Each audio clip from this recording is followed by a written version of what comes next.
প্রিয় Facebook YouTube বন্ধুদের উদ্দেশ্যে বলবো, আমি দুটি গাড়িতে ড্রাইভিং শিখাই, অটো এবং ম্যানুয়াল। আজ আমরা অবস্থান করছি মৈশাল থেকে পরসঙ্গা রোডে। এই রুটে ভাঙ্গা রাস্তা আমরা গাড়ি কেমনে চালাবো আমরা খেয়াল করে দেবো।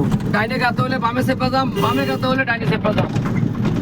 গাতা দেখলে আমরা স্লো করাম, গিয়ারটা কমাইয়া টান দিয়ে বাড়াবো। আবার সামনে যাবো, রাস্তা ভালো দেখবো, টান দেন গিয়ার বাড়াবো। ডাইন বাম খেয়াল রাখলাম, কিলোমিটারের দিকে খেয়াল রাখলাম। আমার পাও ডাইন পাও দিয়ে যখন আমরা স্কাটার দেবো তখন কানে কিন্তু শব্দ আসবো স্কাটারে, আমরা ওই দিকে ফলো করবো, যাইতে থাকি। বামে গাড়ি আছে অটো, একটু খেয়াল করে যাই, বামে ভ্যান আছে, যাইতে থাকি। যাই, একটু বাড়ায় না কেন, টান দিয়ে গিয়ার বাড়াই, এখন রাস্তা ক্লিয়ার, টান দেম গিয়ার বাড়াম, হ্যাঁ বাড়াই, বামে চাপা দিয়া, খেয়াল করে যাই। সবাই ভালো থাকবেন, আমার চ্যানেলটা লাইক কমেন্ট শেয়ার করবেন। গাড়ির সম্পর্কে কেউ জানা থাকলে অবশ্যই আমাকে ফোন দিবেন।